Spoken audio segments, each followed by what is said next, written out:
Let's talk to David Simmonds, CBE, though, Conservative MP for Ruislip, Northwood and Pinner. David, very good morning to you. Good morning to you. I'd like to ask you exactly what Keir Starmer's doing in Estonia, but I suspect you probably don't know. I don't know either. He's been to Norway so far this week, and he's going to be in Estonia today, and I believe he's back tomorrow for Prime Minister's questions. But he does spend an awful lot of time away, doesn't he? He seems to. It is an important part of the Prime Minister's job to represent the country abroad, to drum up trade and things like that. But with so much going on, and in particular businesses and households at home worried about the impact of Labour's budget and rising taxes, we'd like to see him paying a bit more attention to the day job. Well, exactly right. I mean, we've got a story today in the Financial Times on the front page saying business cuts back on hiring after Rachel Reeves's budget, and apparently now hiring in companies in this country is at an all-time low. It hasn't been lower since about 2009, if you take the COVID pandemic out of the way, because companies simply don't have any faith in what's going to happen in the new year. They don't really think they can afford to spend too much money on recruitment. They've also got the double whammy of national insurance going up, as well as all the other taxes. So, you know, the economic picture is not great, is it? Well, if the government goes about making it a lot more expensive to give someone a job, then we can't be surprised if businesses reduce the amount of hiring. And we know we're all hearing from businesses locally and nationally who are saying it's having an impact on wages. They're concerned about their ability to pay bonuses next year. And all of that has a negative impact on how people feel about the economy. And we know the British economy's been in reasonable shape for a while. We've seen pretty buoyant employment figures. We've seen reasonable wage growth. Youth unemployment in 2014 was half what it was in 2010. 4 million more people in work when we left office than when we took it on in 2010. But we need to make sure, because those things are so important to the standard of living of everybody in our country, that the economy continues to go in a good direction. I'm really concerned about that with the measures that Labour took in their budget. Well, wages are up today. Unemployment remains about the same, but we still have this big problem of 11 million or so people who are sort of economically inactive, and nobody seems to know what to do about that. The programme that was announced by Mel Stride when he was the Secretary of State responsible for the Department of Work and Pensions was about getting those people back to work. And I visited my local job centre to hear about exactly how they've been going about that, with things like work coaches, with linking people with disabilities or health problems with local businesses that had jobs that they were able to do.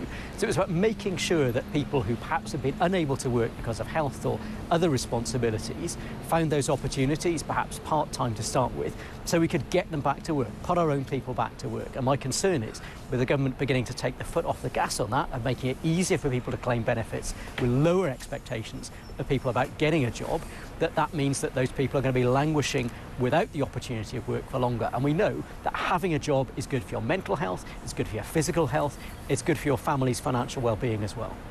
Let's talk a bit about this devolution revolution that Angela Rayner sort of announced yesterday.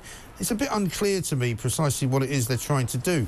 They're talking about kind of, you know, codifying everything slightly better in a way, having bigger sort of single entities, I suppose, instead of having two different local councils and district councils. But they're not being very clear about how it's going to work exactly. I had a caller from Dorset who said, you know, where we are, there's only a million, there's only 1 million people in the general area, not 1.5 million. Does that mean that they'll stay sort of independent, if you like, or will they be co-opted into some other group of places like Hampshire?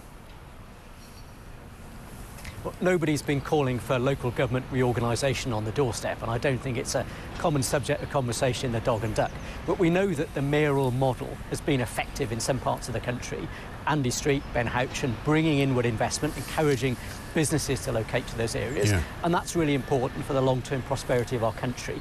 But this has the feel of a top-down, Whitehall-driven approach, saying you can have local decision-making, but only if you do it in the way that the man in Whitehall wants, rather than the local community having the final say. In particular, stripping local councillors of a say over important planning applications will take a lot of power away from local communities. So we're going to be scrutinising very carefully what's coming forward. Right, because, I mean, again, if it works and it makes everything a bit more streamlined and it makes everything cheaper and we have fewer people working in local government, then that's all fine. But I don't get the impression that that's what's going to happen. We'll probably end up with more people working in local government, more council taxes going up, and probably less efficiency, won't we?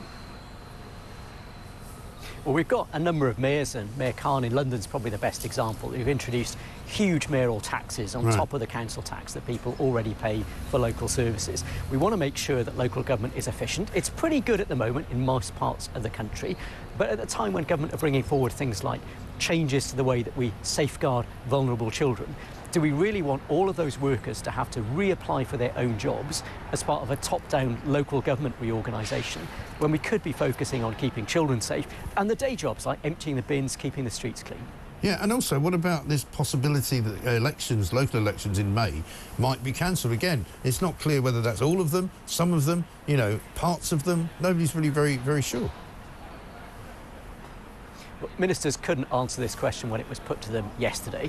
Now, I understand there's a track record where local councils are being reorganised. Effectively, if the council is going to be abolished, there's no point going to the huge expense of carrying out an election for people who may only be serving for a short period of time.